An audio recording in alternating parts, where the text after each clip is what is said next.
Hello दोस्तों, नमस्कार। हल्द्वानी उत्तराखंड से मैं डॉक्टर राम सेवक वर्मा अपने चैनल होम्योपैथी सिंप्लीफाइड में आपका स्वागत करते हैं।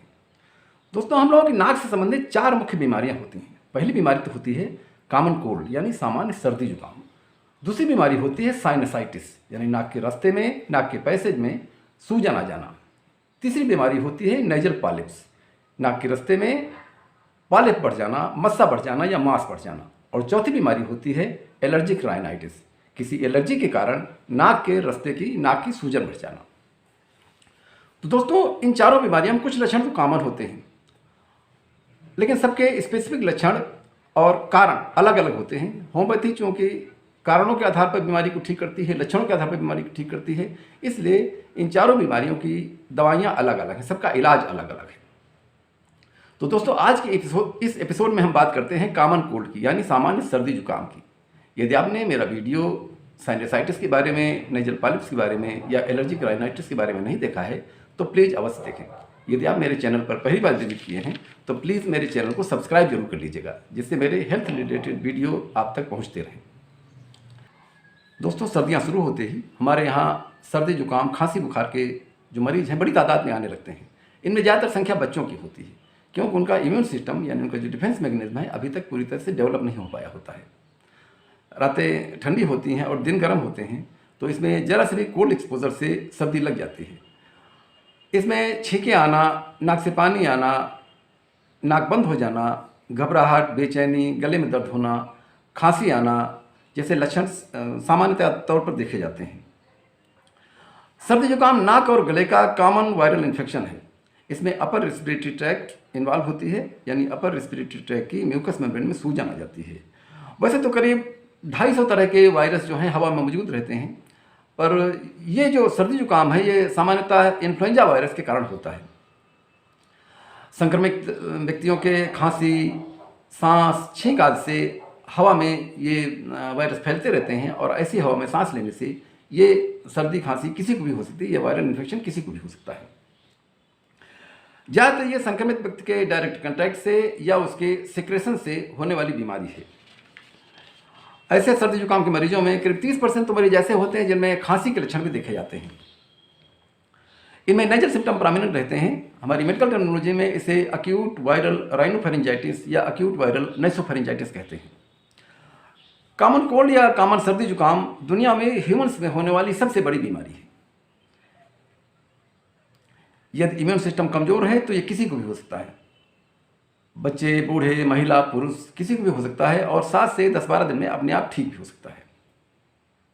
6 साल से छोटे बच्चों को ये ज़्यादा होता है, पर बड़ों को भी साल में 2-3 बार सर्दी जुकाम की शिकायत देखी जाती है।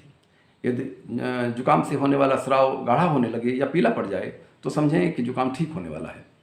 इसमें दोस्तों कॉम्प्लिकेशन क्या आएंगे कि यदि किसी कारण से जुकाम बिगड़ जाए और ये वायरस कान तक पहुंच जाए तो इसमें अक्यूट ईयर इन्फेक्शन हो सकता है, यानी ओटाइटिस मीडिया हो सकता है। यदि किसी को अस्थमा की परेशानी है तो उसका अस्थमा बढ़ सकता है। अक्यूट साइनसाइटिस यानी ज़्यादा दिन तक जुकाम अगर रहेगा तो ये हमारी साइनस को में सूजन पैदा करता है। साइनस में सूजन बढ़ जाने से ये परेशानी और ज़्यादा बढ़ जाती है।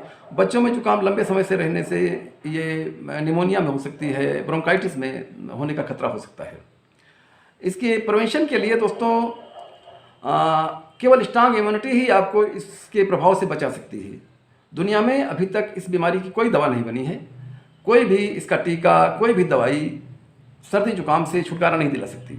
जो भी दवाइयाँ अवेलेबल हैं, जो हमारी पैथी में अवेलेबल हैं या जो दूसरी पैथियों में अवेलेबल हैं, वे केवल इसकी तीव्रता को कम कर सकती हैं, इसके लक्षणों में कमी कर सकती हैं, लेकिन ये पूरी तरह से ठीक नहीं कर सकती। अभी तक कोई ऐसी दवा नहीं बनी है जो सर्दी जुकाम को पूरी तरह से ठीक कर दे, लेकिन फिर भी कुछ सावधानियां रख करके इसको फैलने से रोका जा सकता है। तो पहली सावधानी तो यह होती है कि अपने हाथों को बार बार साफ करते रहें, जिससे हाथों से होने वाला संक्रमण का खतरा न रहे। मौसम बदलते वक्त या सर्दियां शुरू होते वक्त या सर्दियों में भी यदि बाहर निकलना जरूरी न हो तो बाहर निकलना सवेरे शाम अवॉइड करें, और यदि निकलना जरूरी है तो अपने आप को पूरी तरह से पैक करके निकलें।